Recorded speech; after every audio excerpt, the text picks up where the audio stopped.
My golden Bengal, I love you. Forever your skies, your air make music in my heart. My golden Bangla, I love you. In the spring, the song from your mango groves makes me mad with joy. In autumn, in the full fields, what did I see? I saw a beautiful smile, golden Bangla. What radiant beauty, what sublime shade, what affection, what emotional attachment your mantle has spread from the roots of the banyan tree to the river banks. Oh, Mother, the flow of words from your lips strikes my ear like a stream of nectar. When there is a hurt expression on your face, I am immersed in tears. Oh, my Bangla, I love you. In this perfect home, I have spent my childhood. By mingling with the dust and the mud of your land, I consider my life fulfilled. At the end of the day, in evening time, when you light the lamp at home, then I leave everything and run to your lap. Oh, my golden Bangla, I love you. Those words, now the national anthem of Bangladesh, were written by a Bengali poet who died 30 years ago. The country of which he wrote has seen more hate than love in the last year. Today, another man is charged with the job of returning East Bengal to the state in which the poet really imagined it. His name is Sheikh Mujibur Rahman, Prime Minister of Bangladesh. Still, we are human beings. We don't like to take revenge against anybody. We want to say, we want to live like human beings, as a free, independent country. And Bangladesh is the reality.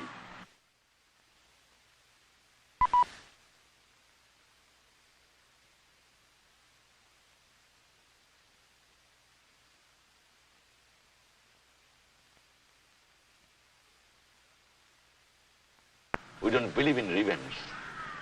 We believe it is the philosophy of Bengali life. Love, love, and love. It was known as East Pakistan. It is now called Bangladesh. A new beginning, but there are no roots of love to nurture the birth of this nation. ABC's Howard Tuckner. For hundreds of years, this part of the subcontinent has been a human disaster area. It is no different today for the new nation of Bangladesh and for the Bengalis who live here. Their birthright, their ever-present legacies, are death and mass destruction. The country is devastated. The vital river transportation system is a shambles. The economy is ruined. It is flat, wide open, surrounded by water filled with dung and disease. The new nation has been devastated more times by plagues, cyclones, and typhoons than perhaps any other landmass. The toll has been incredible. 1 million deaths at a time, human beings. And during the gestation of this new nation, in killing, destruction, and savagery, man outdid nature. In the 9 months that the Bengalis fought for their independence from West Pakistan, this is what happened.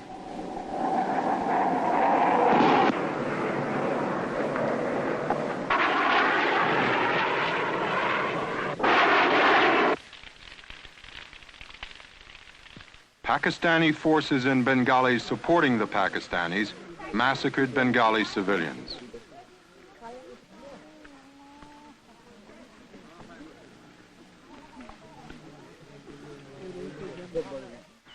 Bengalis massacred Pakistanis and their supporters.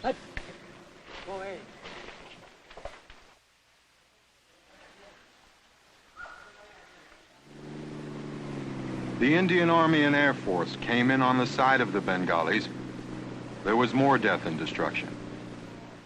In thousands of Milais, rampages that made Milai look like a tea party, millions of people died here, and a large portion of the world seemed to shut its eyes and its mind to what was happening.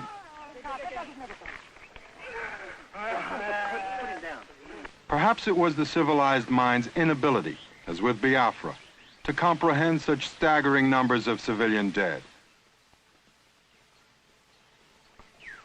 Or perhaps it was more simple, that because the massacred were Bengalis and Pakistanis, because they lived in the strange, faraway lands of the Asian subcontinent, perhaps because they were not Caucasian, somehow they were subhumans, and that all this really didn't matter much. Out of this savage, hysterical past, the only possible savior during the early months of this new nation could have been Sheikh Mujibur Rahman. To the emotional Bengalis, he's a man of the people, but no mere mortal. To them, he's a godlike man of the people. They need him desperately. He's their only real hope right now. My people loves me. People have respect me. The people have confidence in me and my party. And I know that so long I am here, my people will continue their support. When Sheikh Mujib returned here after 10 months of imprisonment in West Pakistan, the fragile future of Bangladesh was thrust in his hands. Also, the new nation's only Cadillac automobile. He named himself Prime Minister, Minister of Defense, Minister of Home Affairs, Minister of Information. He does not seem uncomfortable with all that power and adulation. My power depends on the love and affection of my people. And I've got the love and affection of my people. I don't know whether any leader in any country has got so much love and affection that my people love me. Sheikh Mujib has been stretching the love image a long way during these early days. He's been getting some good things done this way. But the question is, how far can Bangladesh go on little more than love? The real danger is that Sheikh Mujib, caught up in all the glory and adulation, truly believes himself that the power of his charisma is enough to solve the immense problems confronting Bangladesh. Though many of the Bengali freedom fighters, the Mukti and Mujib Bahini, have turned in their arms, as directed by Sheikh Mujib, many others like these still hold on to their automatic rifles. One day they may decide that the country is not being run to their liking. They may want to use these weapons again. One of these boys was telling me, we do not have faith in the Bangladesh force, we do not have faith in the police, we do not have faith in the government. It's only we who are the real inheritors of this independence, and it's only we who are the real fighters. The Bengali bloodlust still runs deep and hot against non-Bengalis, like these Biharis, who are suspected of sympathizing with the Pakistanis. 1 million of the minority Biharis still find themselves in Bangladesh. At this moment in time, there's no way out for them, no exit. There may be more massacres. And even now, left and right-wing extremists are waiting and planning. Peace may not be that permanent here. Massacres, of course, can take place, whether it's racial, whether it's political, between the right and the left, between one group of political elements and another group of political elements, between different classes, and also between Bengalis and non-Bengalis, or Biharis as you may call them. And since the problems are immense, and solution does not come very handy, it's a gigantic task for any government to solve these problems. Convulsions of a political nature will take place year after year. That's my personal belief. Year after year. Year after year. Perhaps Sheikh Mujib's inspiration, his magic, will prevent this. Almost every Bengali government official says the Sheikh has no weakness. They say he's perfect. Almost everybody in Bangladesh says this, and genuinely seems to believe it. Almost everybody, but not Sheikh Mujib's closest confidant, the Minister of Law for Bangladesh, Kamal Hussain. We put this question to him. Now, all men have their weaknesses. What do you think might be Sheikh Mujib's? He cannot be perfect.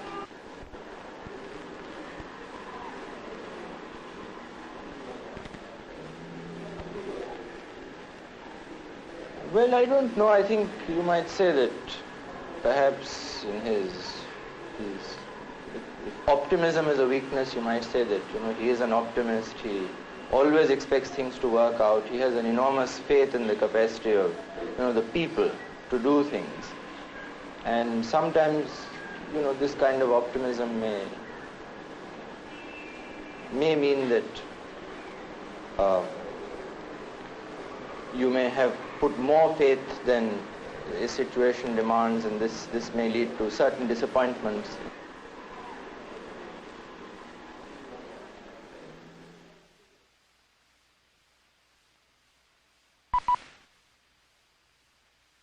On the subcontinent, it is a small nation, bound to India by time, tradition, and need. ABC's Peter Jennings. No one remembers when nature first began to punish Bangladesh, but the recollection of yet another cyclone in November 1970 is still fresh for those who see it now as having been a prelude, a precursor of what was to follow 4 months later. The following March, however, it was man, not nature, set loose to ravage the land and the people of Bengal. Television was never allowed to record the barbarism itself, only the byproducts. Between 5 and 10 million people fleeing from something we could only see in their faces. The border states of India were soon pockmarked with slums they called refugee camps. This, though it was hard to believe, was better than what they had left behind. For some, it was still not enough. Many escaped death by violence to find only death by disease. All the good intentions of a sympathizing world never did solve the problems of sanitation and overcrowding.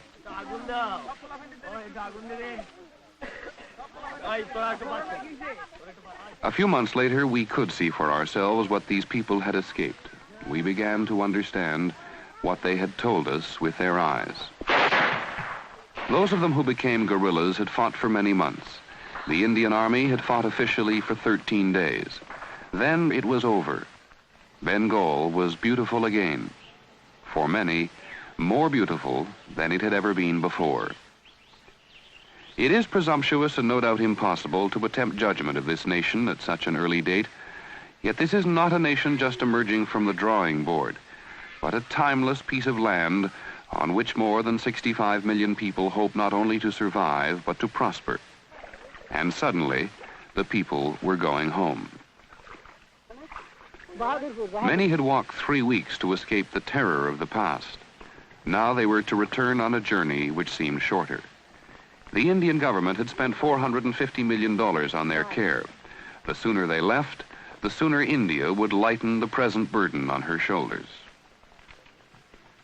Not all actually want to return. For many, the camps had seemed secure. There is a gnawing uncertainty about what life at home would hold. The future for almost everyone is uncertain. Government officials may speak glowingly of plans and expectations, but they are still guessing, for the government is not yet geared to be specific. Because I have to arrange food for my people first, and there I have to give them houses because everything has been burnt. I have to restore communication system. I have to arrange the employment of my people. That is serious problems I am facing. One anticipated problem has not developed. There is not the mass starvation that had been predicted. Barring new natural disasters and given a reasonable amount of immediate aid, widespread famine will not occur. People return from India with 2 weeks' food, and on the land itself, small farms began to function again. Life is simple here and more easily resumed. In some parts of the country, the war prevented spring planting, but Bengalis for generations have tailored their consumption when shortages occurred, and this year they will do the same. If production increases and the population can be controlled, the people of Bangladesh can eventually feed themselves. It is not enough, however, just to feed yourself, nor is it enough to dwell on the past, for the future in Bangladesh is rushing in unchecked, and the list of priorities seems endless. The most immediate concern, the most urgent, is transportation. Every train that brings refugees cannot also bring supplies. There are few trains running, for there are few railroads which are wholly intact. The Pakistan Army, the Indian Army, and the Mukti Bahini guerrillas, they all had a hand in destruction, each with his own reason. The Pakistanis, to slow the Indian advance, blew the railroad bridges as they fled. The Indian Army tore up tracks to move their tanks faster inland. The Mukti Bahini destroyed bridges to prevent the Pakistanis reaching areas they, the guerrillas, had finally controlled. More than 400 bridges have been destroyed. Their repair means material and money, which for the moment does not exist. Bangladesh from the air often appears more water than land. The rivers are like roads, and it is on them now that the country must rely more heavily than ever. But even here, there are problems. Unused for months, many have silted up. Large cargo boats move only in limited areas. The small, now famous country boat can only carry so much. In the country's two major ports, the situation is similar. Ships sunk during the war blocked the main channels. The mines have been cleared, but until now, no international shipping has ventured in. No shipping, no aid. No export of goods which Bangladesh must sell to earn foreign exchange. In Chittagong, the country's largest port, damage is extensive. The Indian Air Force struck hard at the port facility, and new construction here must be added to a long, distressing list of needed repairs everywhere.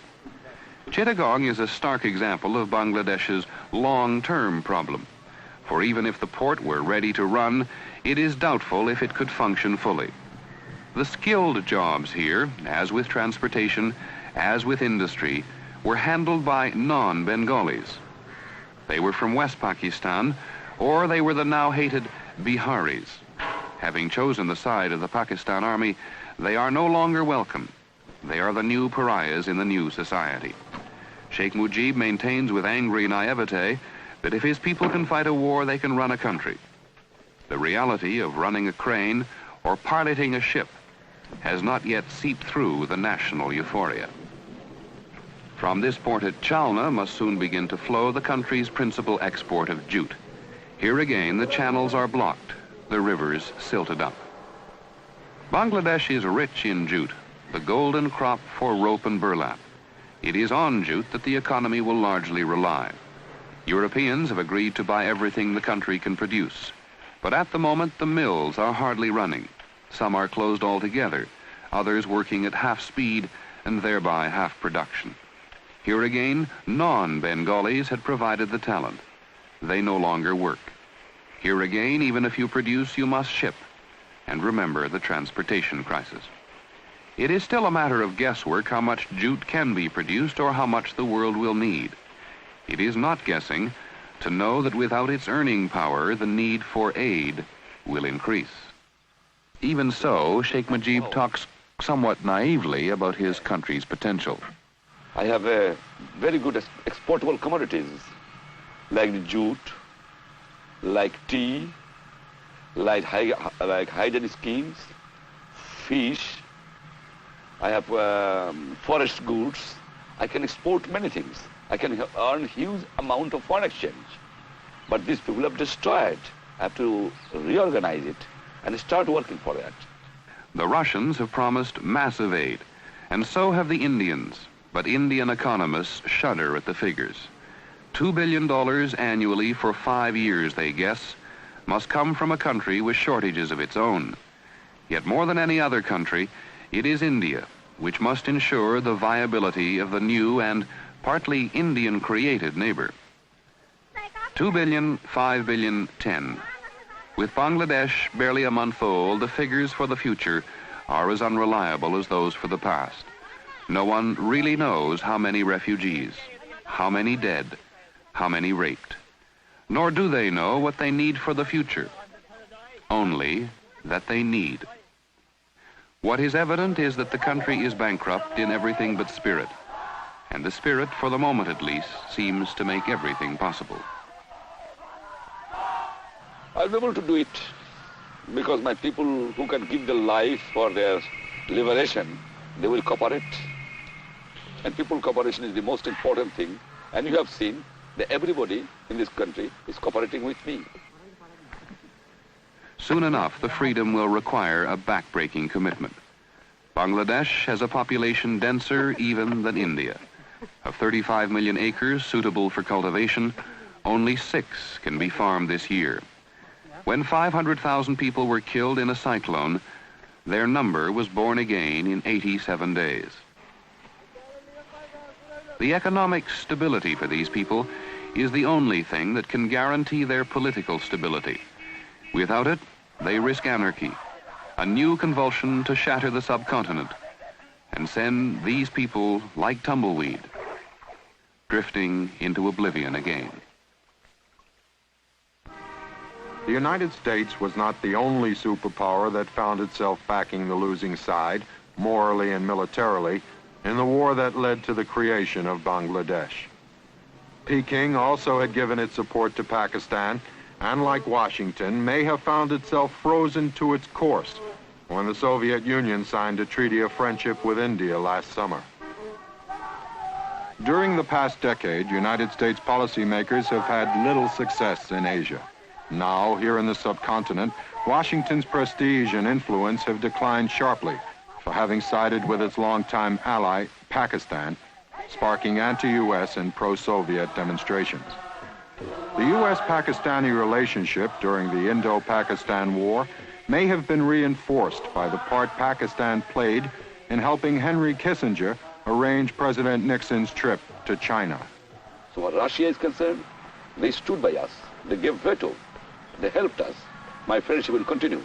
That doesn't mean that I cannot be friendly with other countries also, because I believe in non-aligned, neutral, independent foreign policy.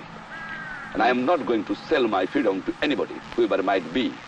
They are courageous words, and Sheikh Mujib may try hard to fulfill that pledge. But because of the dismal state of the Bangladesh economy, they may turn out to be empty words. Foreign aid often means foreign ties.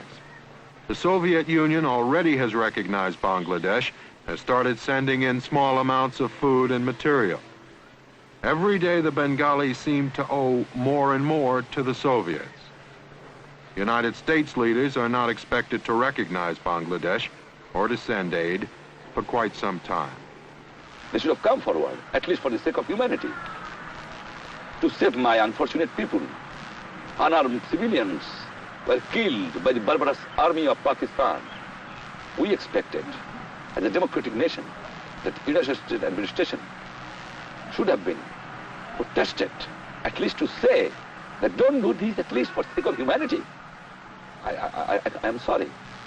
They have not done it. Sheikh Mujib wants U.S. aid desperately. In interviews, he tries to mask his feelings about the U.S. government, but on occasion, they explode. You are a very powerful country. I know that. But power comes from the people, you remember it. You have a sufficient force in Vietnam. What you have done? You have fought. You have fought. You have failed to conquer it. Because people are against it. Who can produce the best mechanized army in the world? American government? But you have sent everything to the Vietnam. Is it possible for you to conquer it? No. In 3 weeks, 2,000 miles from this land of golden Bangla, President Nixon will arrive in Peking for meetings with Zhou Enlai.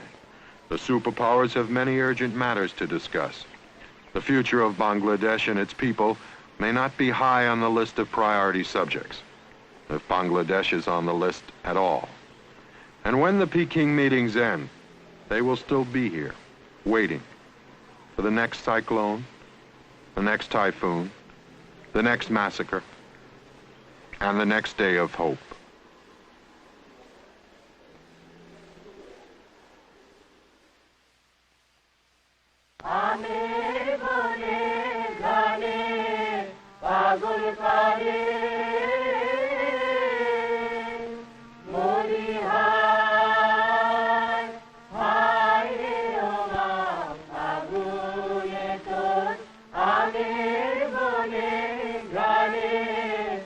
আগুন করে